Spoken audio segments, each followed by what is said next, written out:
दोस्तों आदाब है, मैं नीस अहमद खान हिंद वॉइस से आपसे मुखातब हूँ। आजकल दो बड़ों में खासतौर पर भाजपा और दूसरी पार्टियों में उनके जो विपक्ष है उनमें ज़ुबानी जंग शुरू हो गई है, यानी जिसको कहते हैं वार ऑफ वर्ड्स शुरू हो गई है। अभी एक दिन पहले ही जो होम मिनिस्टर हैं हमारे अमित शाह, उन्होंने भाषण में कहा है, वहाँ पर जाके अमित शाह ने शिवसेना को कहा कि विश्वासघाती है और सत्ता के लिए इन्होंने हिंदुत्व को छोड़ दिया है। इसी के साथ इसके कुछ दिन पहले ही पिछले हफ्ते में शरद पवार ने एक बात कही थी, वो कही थी सावरकर के बारे में, जिनको वीर सावरकर ये कहते हैं। वो हिंदुत्व का कहते माना जाता है कि वो हिंदुत्व की परिभाषा उन्होंने हिंदू धर्म से अलग होकर हिंदुत्व की परिभाषा उन्होंने ही दी थी। शरद पवार जो बहुत ही बड़े लीडर हैं, भारत के देश के बड़े लीडर हैं, और एनसीपी उन्होंने पार्टी बनाई थी, बड़ी बड़ी मंत्री पद भी संभाली उन्होंने एक बात कही थी कि सावरकर गाय के गोश्त की वकालत करते थे, उसके जो मेडिकल गुण हैं वो बताते थे, दूध के बताते थे। इसी के साथ उन्होंने एक दलित पुजारी को भी एक मंदिर बनाया था, उसमें उन्होंने पुजारी रखा था उनको। इस तरीके के उन्होंने भाषण दिए। उनके भाषण पे तो कोई नहीं आक्षेप लगा रहा है, कोई कुछ नहीं कर रहा है, क्योंकि उन्होंने किताबें कोट करके शरद पवार ने की। तो शरद पवार के ऊपर आक्षेप लगाना बहुत खतरनाक हो सकता है। महाराष्ट्र के वो अकेले ऐसे स्तंभ है, और भारतीय राजनीति में ऐसे स्तंभ है कि उनसे वयोवृद्ध नेता कोई दूसरा नहीं है, वो कभी गलत नहीं बोलते हैं। उनकी बात को नज़रअंदाज करते हुए भी आपके अमित शाह जी ने ऐसा भाषण दिया कि देशद्रोही तक उनको करार दे दिया गया। जो दूसरी पार्टी है जो शिवसेना है, जबकि शिवसेना ही भाजपा को महाराष्ट्र में सत्ता में लाई थी और बड़ा ताकत दी थी, लेकिन बीच में उनका कई चीज़ों की वजह से विवाद हुआ। विवाद होने के बाद वो अलग हो गए। उन्होंने एनसीपी, शिवसेना और कांग्रेस ने मिलकर वहाँ सरकार बनाई। ये कहा जा रहा था ये सरकार ज़्यादा दिन नहीं चलेगी, जाने किस किस की सरकार उन्होंने उसको कहा था। उसके बाद भी सरकार काफ़ी अच्छे तरीके से अब तक चल रही है, इसके बाद भी नहीं ख़त्म हो रही। लेकिन इस तरीके से आरोप लगने लगे हैं। अब ये आरोप लगाना भाजपा की एक बहुत पुरानी परंपरा है। वो किसी से कह देते हैं कि ये देशद्रोही है, ये पूरी एक टैग लगा देते किसी आदमी के ऊपर कि ये देशद्रोही है। किसी बात के ऊपर अगर वो बीजेपी के खिलाफ बोलता है, हिंदुत्व के खिलाफ बोलता है, हिंदुत्व की परिभाषा अपने हिसाब से बनाता है, तो कह देते हैं ये देशद्रोही है। उसके ऊपर केस ठोक दिए जाते हैं, एक नहीं कई जगह केस ठोक दिए जाते हैं। आप ये देखिए फारूक जो स्टैंड अप कॉमेडियन है, उसके ऊपर कितने केस छोड़ दिए गए, उसके ऊपर कितने केस डाल दिए गए कि उसने अपनी कॉमेडी भी छोड़ दी थी। लेकिन इसके बाद महाराष्ट्र में मुंबई में उसकी एक प्रोग्राम हुआ, वो भी कांग्रेसियों ने कराया और सक्सेसफुल प्रोग्राम उन्होंने किया। लेकिन भारत की जनता उनकी इन बातों को नहीं मानती है। वो एक शांतिप्रिय अपनी एक सोसाइटी चाहती, भारत की जनता अच्छे तरीके से जीना चाहती। लेकिन ये भाजपा वाले बगैर संघर्ष के उकसाए हुए लोगों को अपनी राजनीति आगे नहीं बढ़ाते हैं। उनका ये आप देख लीजिए, शुरू से देख लीजिए। अब कहने की बात है कि सन 2002 में जब बीजेपी पूरी तरीके से सत्ता में आई तो किस तरीके से आई, गुजरात में कितना बड़ा फसाद हुआ था। और ये ऑन रिकॉर्ड है, जो एनालिसिस्ट है उनका कहना कि जब भी कोई दंगा होता है तो उसमें भाजपा स्ट्रांग होकर निकलती है।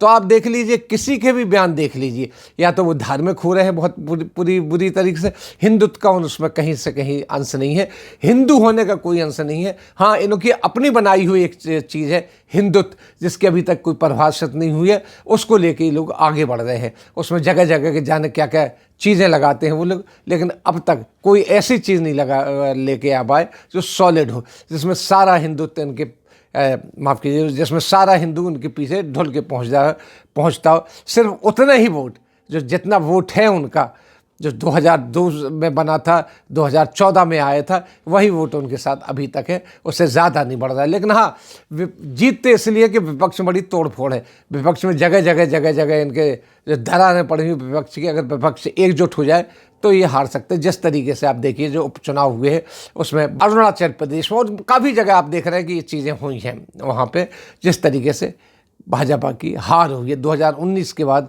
जो उन्होंने लोकसभा के चुनाव जीता, उसके बाद अब तक आप देख लीजिए रिकॉर्ड है कि कोई ऐसा कारनामा नहीं दिया इलेक्शन में कि वो ये कह सके कि हाँ हम इसमें जीते हैं और अपने बल पे जीते हैं, हिंदुत्व के बल पे जीते हैं, हम अपनी पॉलिसीज़ के बल पे जीते हैं। कोई पॉलिसी इनकी सक्सेस नहीं। महंगाई उसी तरीके से, कत्ल गारत उसी तरीके से बढ़ते जा रहे हैं, पूरे हिंदुस्तान में बंटवारा एक किस्म से हो रहा है, धार्मिक बंटवारा कहना चाहिए, हिंदू मुसलमान में बंटवारा हो रहा है, फिर दलित और दूसरे अपर कास्ट में बंटवारा हो, इस तरीके से बंटवारे की राजनीति हो रही है और कुछ नहीं हो रहा है। अब आप देख लीजिए कि जो अमित शाह जी का भाषण है स्टेज पे दे के कह रहे हैं वो कि इस तरीके से कि ये विश्वासघात किया है, लफ्ज़ इसमें विश्वासघात कर रहे हैं। राजनीति में सब चलता है, राजनीति में सत्ता की बात चलती है, आजकल विश्वासघात कोई चीज़ ही नहीं होती। आप देख लीजिए कहीं भी, क्या भाजपा ने कई पार्टियों को निकाल के अपनी सरकार नहीं बनाई है, कई पार्टियों को खुड्डे नहीं लगाए हैं इन्होंने, ये सब चल रहा है।